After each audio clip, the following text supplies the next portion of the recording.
दोस्तों नमस्कार। सबका साथ सबका विकास, ये नारा तो प्रधानमंत्री नरेंद्र मोदी ने दिया था और माना भी यही गया था कि प्रधानमंत्री मोदी उस पुरानी धारा को त्याग देंगे जहां पर आरएसएस अपने एजेंडे को चलाती रही, या फिर जिस रास्ते और जिस कट्टरता के रास्ते भारत की राजनीति को साधने का प्रयास अयोध्या कांड तक किया गया, उसके बाद माना यह भी गया कि प्रधानमंत्री मोदी विकास की जिस लकीर को खींचना चाहते हैं उसी लकीर पर वह चलते हुए दिखाई देंगे। लेकिन ध्यान दीजिए, एक तरफ नारा है, दूसरी तरफ बीजेपी की राजनीति है। लेकिन मौजूदा वक्त में यह नारा इसलिए कहीं ज्यादा गूंज रहा है क्योंकि इस नारे को भी राहुल गांधी लेकर उड़ चले हैं, या सही मायने में कहें तो जिस राजनीतिक बिसात को राहुल गांधी इस दौर में अपने बूते बिछा रहे हैं उसमें सबका साथ और सबका विकास, यह नारा कुछ इस तरीके से चल पड़ा है जिसमें जो काम इंडिया के उन क्षत्रपों को करना था, जहां पर उनका अपना वोट बैंक सहेज कर रखा जा सकता, जिस काम को इंडिया को सामूहिक तौर पर करना था, जिससे मौजूदा वक्त में बीजेपी या नरेंद्र मोदी को चुनौती देने की स्थिति में इंडिया खड़ा होता हुआ नजर आए। ध्यान दीजिए, चाहे वह ओबीसी का मामला हो, चाहे दानिश अली का मामला हो, यानी अल्पसंख्यक समुदाय को लेकर जितनी नफरत और कट्टरता के साथ जिन शब्दों का इस्तेमाल संसद के भीतर बीजेपी के सांसद ने किया, और बिना देर सवेर किए राहुल गांधी जिस तरीके से दानिश अली से मिलने उनके घर पर पहुंच गए और जो तस्वीर वहां से निकल कर आई, उसने 3 मैसेज इस देश में बहुत साफ तौर पर दे दिया।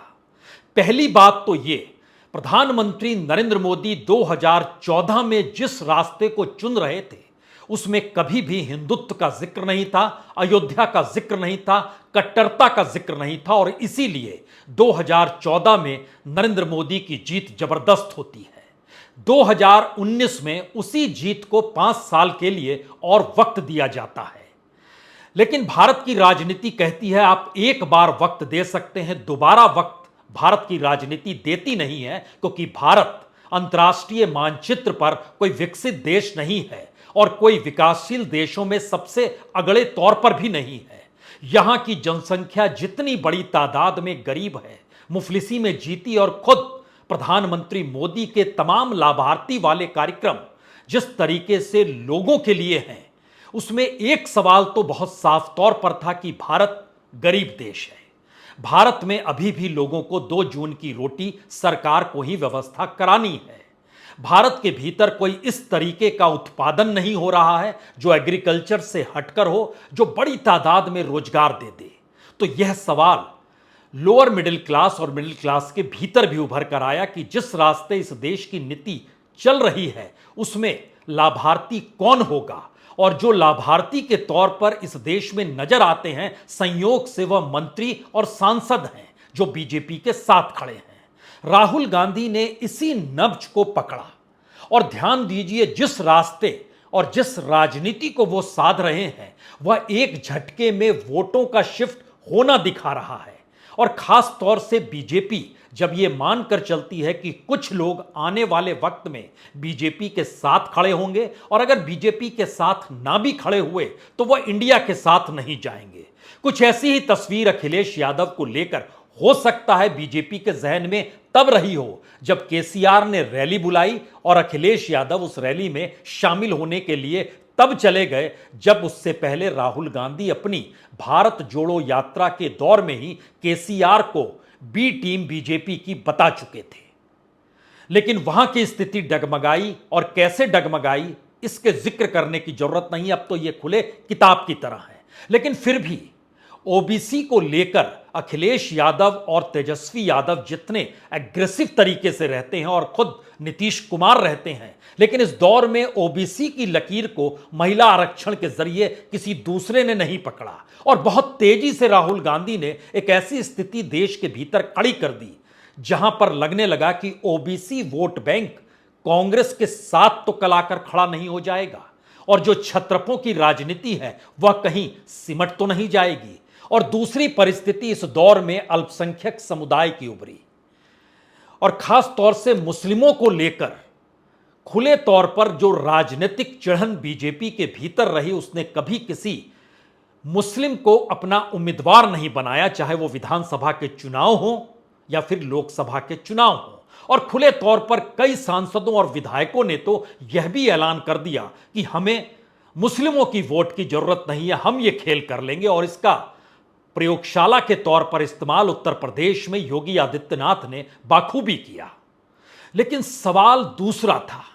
सवाल था कि अगर बीजेपी के ठीक सामने विपक्ष की पूरी फौज खड़ी है और उसमें पहली बार राहुल गांधी जिस राजनीति को साधना चाहते हैं और एक एक करके बिना देर किए, बिना लाग लपेट वह आगे बढ़ते चले जा रहे हैं, वो ना सिर्फ बीजेपी के भीतर में एक नेतृत्व को उगते हुए देख रहा है, बल्कि 2024 की बिसात में राहुल गांधी मोदी के ठीक सामने खड़े होंगे। और तब यह सवाल कोई भी उछालेगा कि सबका साथ, सबका विकास और सबका विश्वास यह किसके पास है।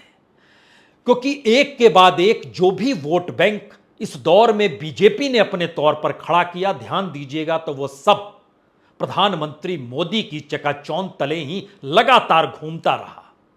और शायद यह पहली बार है, न सिर्फ हिंदी पट्टी या उत्तर भारत में, बल्कि दक्षिण भारत के भीतर भी एक झटके में नरेंद्र मोदी एक ऐसे उम्मीदवार के तौर पर खड़े हैं जहां पर तमिलनाडु जैसी जगह पे, जहां पर बीजेपी की अपनी कोई राजनीतिक जमीन नहीं है, वहां की परिस्थितियों में भी अब डीएमके कहीं या स्टालिन कहे, सीधे तौर पर निशाना किसी दूसरे पर नहीं बल्कि प्रधानमंत्री मोदी पर साधने को तैयार है।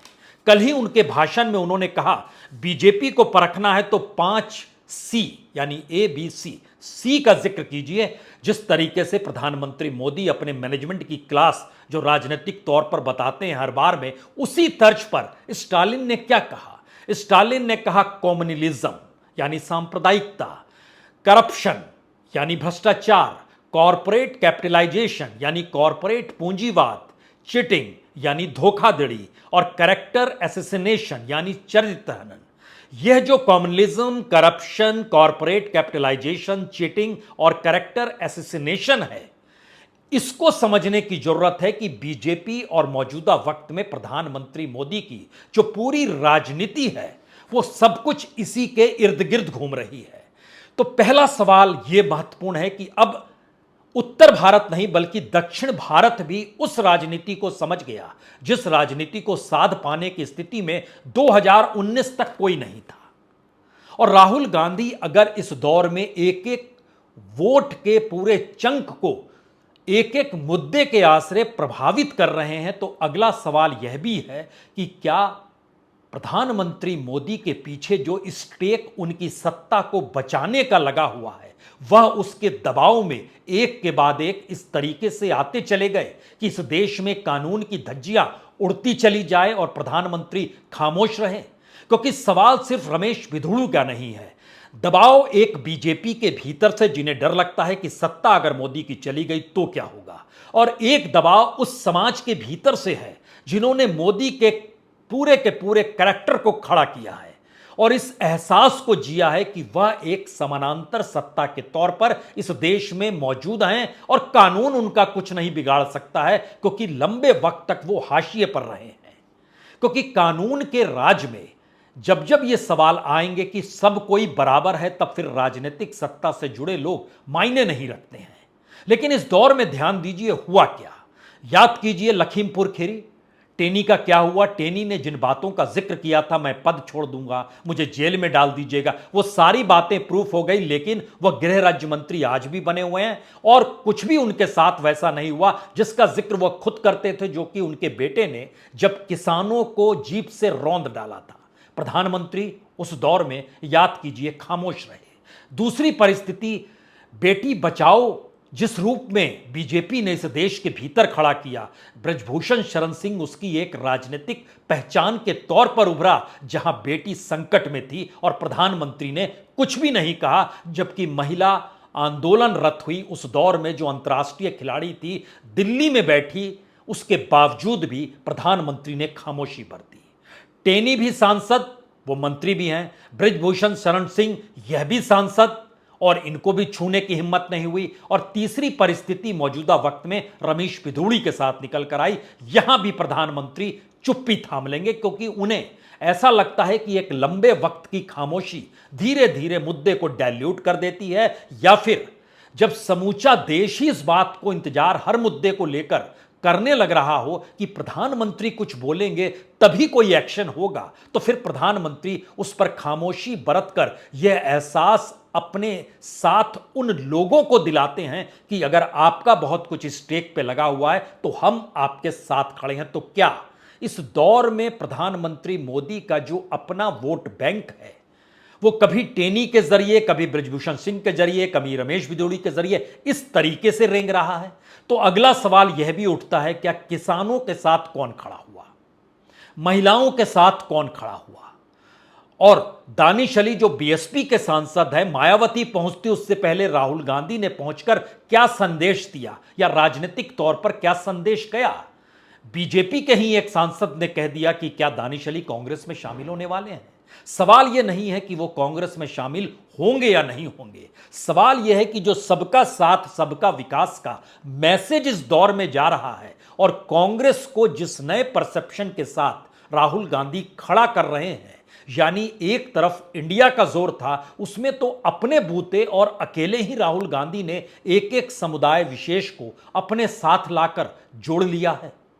और क्या यह राजनीतिक संकट इसलिए महत्वपूर्ण है क्योंकि 272 का आंकड़ा 2024 में कैसे बीजेपी छू पाएगी, और जैसे ही वो नीचे होगी वैसे ही संकट, पहला संकट प्रधानमंत्री मोदी पर आएगा और उनको साथ जितनी बड़ी सौदेबाजी करने की स्थिति में उस वक्त अभी के जो करीबी हैं, चाहे वह केसीआर ही क्यों ना हो, चाहे वो जगन रेड्डी ही क्यों ना हो, चाहे वो नवीन पटनायक ही क्यों ना हो, वह उस दौर में पानी तो पिला देंगे और यह परिस्थिति बीजेपी के भीतर एक नई लीडरशिप को उफनते हुए देखेगी, एक नए तरीके से वो डेवलप होगा। लेकिन इस पूरे दौर में राजनीतिक जमीन और राजनीतिक प्रयोगशाला क्या उत्तर प्रदेश बनने लगा है?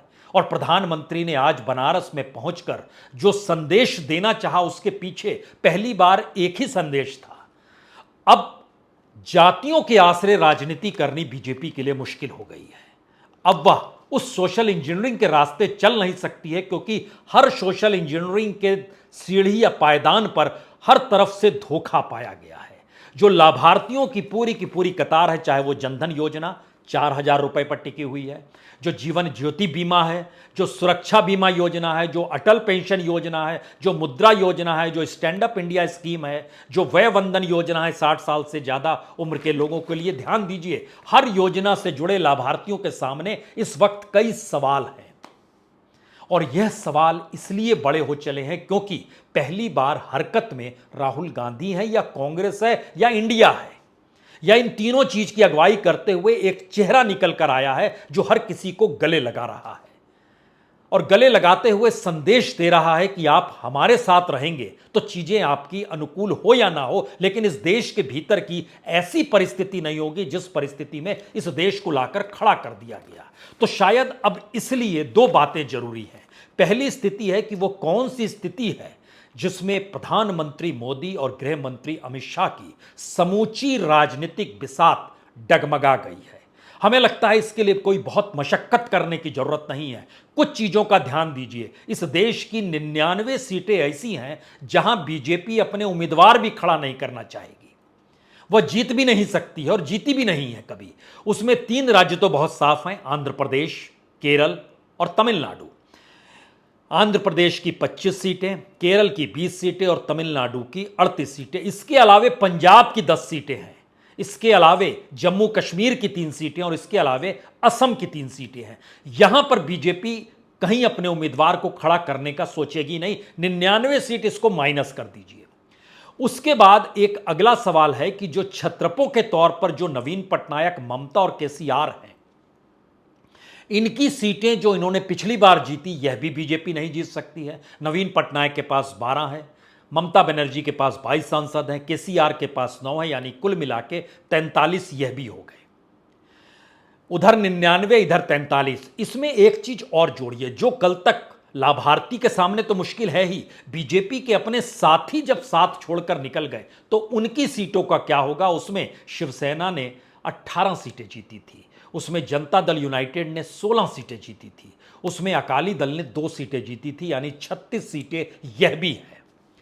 यहां पर एक सवाल है, क्या शिवसेना से टूटी हुई शिवसेना उतनी सीट जीत सकती है? आप कहेंगे इम्पॉसिबल है, और कोई भी कहेगा ये बिल्कुल नामुमकिन सी चीज है। तो इन 36 सीटों को भी जोड़ दीजिए, जहां पर शिवसेना, जनता दल यूनाइटेड और अकाली दल जो 2019 में बीजेपी के साथ थे, एनडीए के साथ थे, प्रधानमंत्री मोदी के साथ थे, तीनों निकल गए।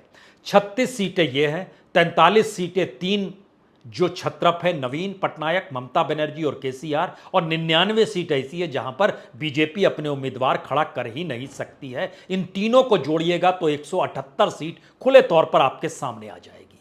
बची कितनी सीटें? और इसमें बीजेपी पिछली बार कितनी जीती थी?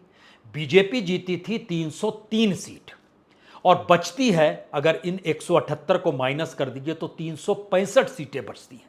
अब आप सोचिए कि 365 सीटों में से 303 सीट रिकॉर्ड जीत बीजेपी ने हासिल की।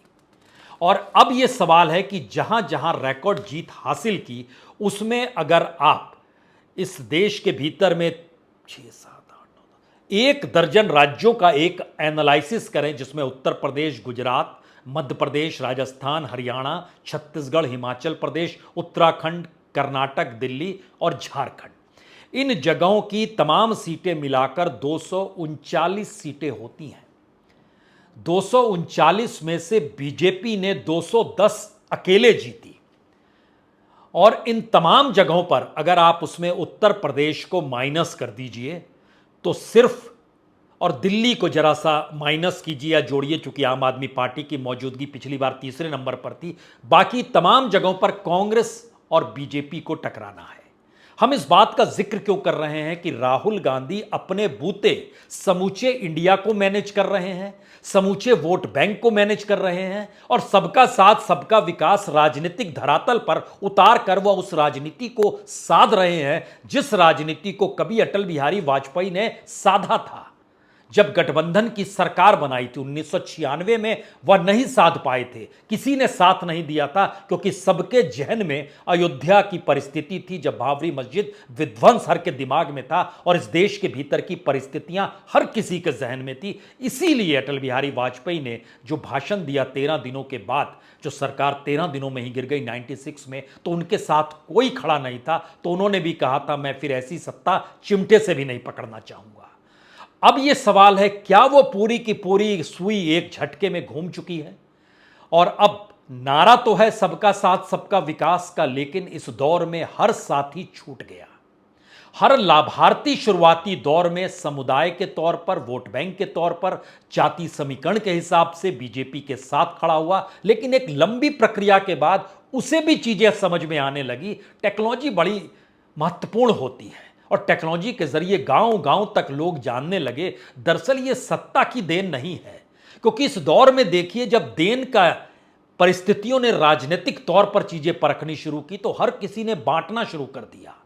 कांग्रेस कर्नाटक में जो दे रही है, हिमाचल में जो दे रही है, मध्य प्रदेश और राजस्थान में जो वादे कर रही है, छत्तीसगढ़ में जो दिया जा रहा है, अरविंद केजरीवाल पंजाब और दिल्ली में जो दे रहे हैं, यह एक नई तरह की राजनीति थी। इस राजनीति को आप कैसे थाम सकते हैं इन बातों को कहकर कि हम दे रहे हैं? इसका मतलब है कि पहली बार सबको समझ में आया, जिसका जिक्र अडानी के जरिए राहुल गांधी ने पकड़ा, और सबको समझ में आ रहा है। स्टालिन ने इसको कॉरपोरेट कैपिटलाइजेशन का जिक्र किया। और इस दौर में कैग की रिपोर्ट ने भी बताया कि किस तरीके से फाइनेंशियल एस्पेक्ट में यह सरकार सिर्फ अपनी राजनीति को साधने के लिए ही सारे काम करती है।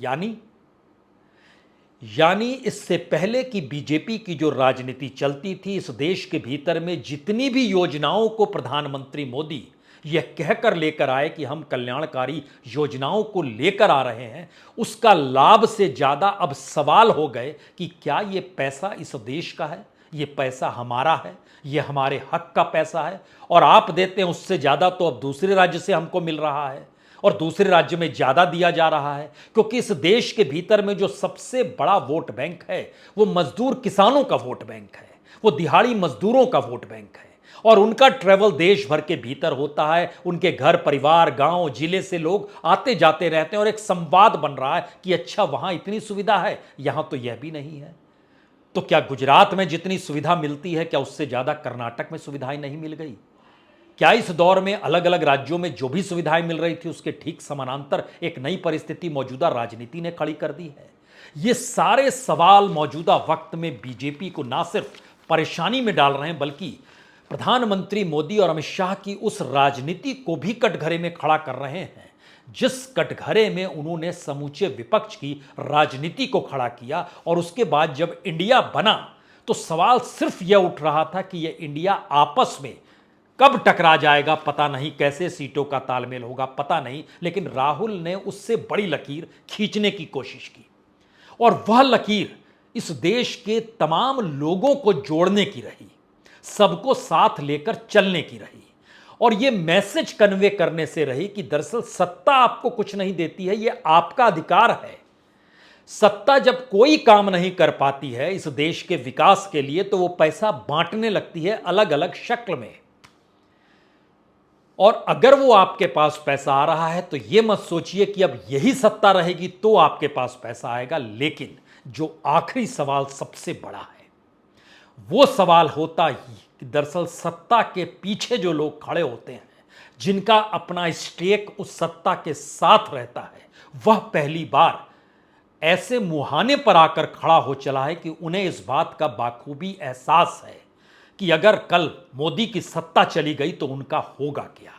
और इस दायरे में इस देश की पूरी नौकरशाही आती है, इस दायरे में इस देश का पूरा मीडिया आता है, इस दायरे में वह पूरा का पूरा सिस्टम आता है जिसको चलाने वाले चंद प्लेयर हैं। और इस दौर में इस देश की वह इकोनॉमी भी आती है जिसको कॉरपोरेट के हाथों मोदी सत्ता ने नीतियों के जरिए थमा दिया।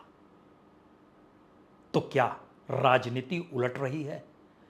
क्या इस दौर में मोदी के ऊपर कहीं बड़ा संकट है, शाह के ऊपर बड़ा संकट है, राहुल को बड़ी राहत है? जी नहीं। ये परिस्थितियां पहली बार बीते 9 बरस की उस राजनीति पर ताला लगा रही है जिस राजनीति को साधते साधते सत्ता और उस पर लगे हुए जो पूरे लोग थे, जिनका स्टेक लगा हुआ है, वह समझ ही नहीं पा रहे हैं कि यह गलत हो रहा है या सही हो रहा है। और जनता के भीतर का संदेश बहुत साफ है कि क्या ऐसी परिस्थिति देखी जा सकती है? कोई भी गाड़ी से किसानों को रौंद दे और सत्ता चुप रहे, कोई भी महिलाओं को रौंद दे यौन शोषण के जरिए और सत्ता चुप रहे, कोई भी किसी भी तौर पे अल्पसंख्यक समुदाय मुस्लिमों को निशाने पर लेता चला जाए, सत्ता चुप रहे, कोई भी अपने तौर पर कॉरपोरेट को कुछ भी बांट दे और सत्ता उस पर एक शब्द ना बोले। इस देश के भीतर में सवाल गवर्नेंस का है, इकोनॉमी का है। और ये सभी चीजें जब पॉलिटिकल एस्पेक्ट में तब्दील हो गई तो अब सवाल प्रधानमंत्री मोदी की रणनीति के इंतजार का है या राहुल गांधी की बिना रणनीति के सिर्फ गले लगाने की प्रवृत्ति एक नई राजनीति को जन्म दे चुकी है। बहुत बहुत शुक्रिया, बहुत बहुत शुक्रिया।